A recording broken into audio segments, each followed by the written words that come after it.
The balcony was ours. The Riviera was a boutique hotel pretending to be a memory. It had velvet on its elbows and a chandelier that loved to be looked at. I worked nights at the front desk, the hours when strangers admit what day it is and the ice machine sings in a language only housekeeping understands. My name is Miles. My job was a list. Clear the audit, count the drawer, stop a bachelor party from reinventing gravity, and smile like the sun kept its spare key in my pocket. At home there was Reese, who wrote features for a city magazine that treated gossip like anthropology. He slid interviews across our kitchen table the way other people slide their hands, carefully, with hope. He kept his voice soft when he was angry and his mouth careful when he wanted to be brave. We were the kind of couple that made other couples speak in future tense. We had different nights. Mine belonged to luggage and late check-ins, his to deadlines and light from the laptop that pretended to be a window. We met in the kind of crowd that believes in handshakes and second drinks. He said he loved the way I carried time like a tray, balanced, invisible. I said I loved the way he pronounced the names of streets as if they were people he had forgiven. We moved in together after a summer that smelled like rain and heat so polite, you only noticed it when it left. In our apartment, the radiator hissed like a rumor and the balcony gave away too much sky. Reese kept plants that survived on attention. I gave him mornings I stole from sleep. If you want to understand us, you have to understand our rules. We wrote them on an index card taped to the fridge because we wanted something humble to keep us honest. No afters without names and minutes. Compliments open no doors. Hands belong to what they're holding. We said the words at the sink, laughing like people who believed we were immune to the plot. We were wrong, but in the way people are wrong when they're practicing. The season that changed everything started with a conference. The hotel rented out its ballroom to a lifestyle brand that sold reinvention as a color. The attendees wore linen and the kind of smiles that confess how much they cost. Among them was a guest I recognized from Reese's stories, Ashton Vale, a photographer whose work made lips look like alibis. Ashton had a following and a mouth that made other mouths happen. He checked in at 12:03 a.m., carrying his camera as if it had a passport you couldn't stamp. He was traveling with a man named Julian who did what good assistants do, stayed 2 steps behind, noticing what no one else could afford to. Julian was tall in a way that made hallways flirt. He wore a chain too simple to be anything but a decision, and a cologne that made the elevator consider itself a church. He smiled at me like the hotel was a person he planned to forgive. I asked for ID because that's what the screen told me to do. He slid me his card with the practiced wrist of someone who's never dropped a glass. When he signed the registration card, his handwriting looked like a secret no one would begrudge him. Ashton wandered off to the velvet couch that pretended to be a confidant. Julian leaned on the desk like a dare-on break and asked if the balcony rooms faced the river. I told him they did, and he said, "You make it sound like the river keeps promises." I said, "Only the boring ones." He laughed, the kind of laugh that thinks it's alone. No one cheats in a lobby, they rehearse. Reese met Ashton 2 days later at the hotel bar for an interview about fame that didn't hate itself. I watched from the desk the way a person watches a window like it's also a mirror. Reese wore the blue shirt that made his shoulders look like a confession. He took notes with a pencil because he likes the way erasing looks honest. Ashton answered questions with his hands. Julian watched everyone else watch Ashton. I learned the shape of jealousy that night. Not explosion, but a small burn under the skin asking for names. When Reese came home, he kissed me in the doorway like he had negotiated for it. We undressed with a care that had nothing to do with being tired. He smelled like juniper in a room that costs more than we pay for a month. In bed he asked if I'd seen them, meaning Ashton and Julian. I said I had. He asked what I thought. I said fame looks better on people we don't have to forgive. He laughed into my chest. He said it was good to talk to someone who didn't need him to be shiny. The first lie was a phone charging in the wrong room. It was Reese, on the nightstand by the front door as if it wanted to hear someone leave. I picked it up to move it and the screen woke with a message preview. Loved your question about want. Drinks later. Jay Reese walked out of the bedroom shirtless, sleep still adjusting his face. Interview follow-up, he said before I could ask. He wants a quote on record. He put a hand on my waist and the phone in his pocket. I believed him because saying no that early felt like giving away a good line. At work, Julian started coming downstairs late, after Ashton had gone up, as if the elevator were a curtain and he needed one more bow. He would ask for a bottle opener and then not need it. He would ask what time the gym closed and then go to the balcony instead. He stood there the first night when the faithless neon from the diner across the street pretended to be moonlight. He looked at the river like it owed him something. He caught me looking and said, "You must have 100 stories." I said, "I prefer the ones I don't get to tell." We learned how to look without being seen. It's an art and it's an addiction. Reese came home smelling like the bar again. I felt his hands on my shoulders in the hall by the laundry and wanted him before I could decide not to. We made out against the dryer like people who had forgotten there were rooms where a bed had been invented.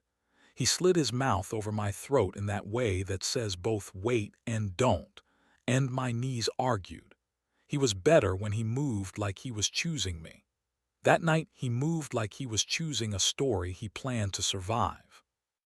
You want an affair to be a clean line. This one was a knot that wanted to learn to tie itself. Reese got the quote on record and then he got drinks off it. Ashton liked being adored. Julian liked watching adoration ricochet. Reese liked being necessary. I liked being home. The night we crossed the balcony line, it was raining in a way that convinced the street to be quiet. Julian came down with a room key that wasn't his. "Spare," he said, and the word felt like a shirt that fit. He asked if the hotel had an ironing board as if he didn't know what service was for. I brought one up because the desk was dead and I wanted to be wrong about this. In the room, Ashton's shoes were pointed at the bed like accusations. Julian put the key on the dresser and the iron on the board and said, "You know your job better than anyone I've seen in a year." I said, "You don't have to flirt with me to tip me." He stepped into my space without touching it. "What if I don't want to tip you?" he said. "What if I want to owe you something I can't pay back?" There are sentences that rearrange a room. That one did. I didn't kiss him. He didn't kiss me. Something worse happened. We admitted we wanted to. Reese found out about the ironing board because the world wanted to be dramatic. He came in later than usual, hair damp with rain that didn't belong to our street, and asked if I had gone upstairs for a guest. I said I had. He waited like a door you haven't decided to slam. I told him everything that did not happen. He put his hands on my face like he was checking for a pulse. We slept angry because it was easier than being interesting. What makes a betrayal bearable is detail. Without detail, it's only shape. Reese's voice changed 2 days later when he said Julian's name. It softened by a degree a stranger might not notice. I met Julian on the service elevator that afternoon, just big enough to teach people politeness. He said, "He's brave, you know," and the pronoun did not need a noun. I said, "He's mine," because possession is what people say when they are auditioning for grief. The hotel hosted a closing party for the conference, as if the city needed another reason to wish for quieter shoes. Reese came because his story needed a last paragraph. Ashton came because applause does not refill itself. Julian came because he had never learned how not to. I worked the desk and watched the room like it was my mouth. At midnight, Reese asked me to come upstairs for a minute as if the room wanted me. In the halfway light near the ice machine, he leaned against the wall like it owed him a sentence. "I kissed him," he said, "and I learned there is a difference between knowing and knowing. The world was very clear and very small. I thought I owed myself a mistake," he added. We stared at each other with the fairness people reserve for strangers. I said, "Did the kiss feel like my mouth?" And he said, "It felt like a question," and I said, "Then you should stop answering it." I left him in the hallway with the ice machine, reminding him that water is loud when it refuses to be a river. You could end it there and call it literature. We didn't. He came home. We slept on opposite edges of a bed that had never learned to be large. In the morning, he made coffee with his apology muscles. I stood at the balcony and considered the sky like a witness. "Do you want me to go?" he asked, not whispering, not brave. I said, "I want you to choose something you plan to keep."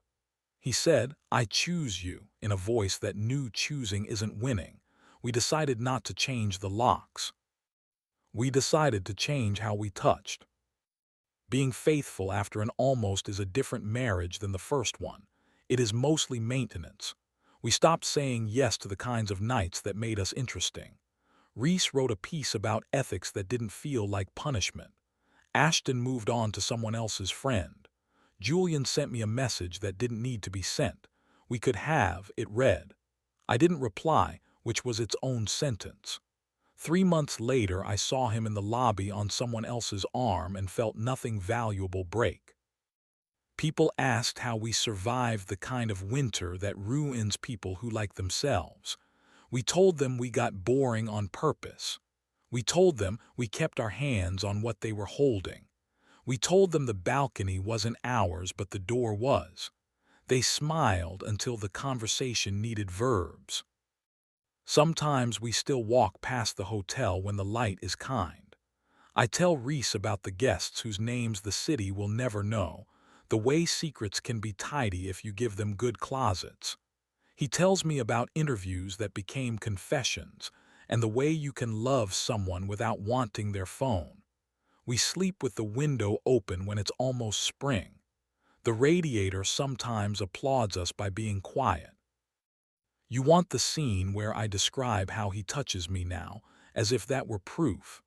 I could tell you about the way his mouth waits like a question it already respects. I could tell you about how his hands, formerly careless, now move like they intend to be believed. I could tell you how we learned to close our eyes and open what mattered. But the sex isn't the point. The point is that the next morning I can stand on the balcony and look at a sky that belongs to both of us and feel neither stage nor audience under my feet. Maybe the intrigue was never Julian's or Ashton, or the way the city kept trying to sell us back ourselves. Maybe the intrigue was us, rehearsing exits, negotiating lines, practicing how to walk past a mirror that wants to be a window. We didn't change the locks because we learned not to be interesting to the wrong rooms. We did the maintenance. We washed the shirt with the red wax. We moved the bowl for keys to where the light looks best. We kept the love we could afford and amused ourselves by refusing the kind that wanted applause. If you're waiting for a twist, here it is. The balcony wasn't ours, but the door always was. We use it together now, and when someone reaches for my face for the shot, I move 1 inch and smile like the river knows my name, because I chose the one person who learned along with me that cameras don't tell the truth. People do, if they intend to live with it.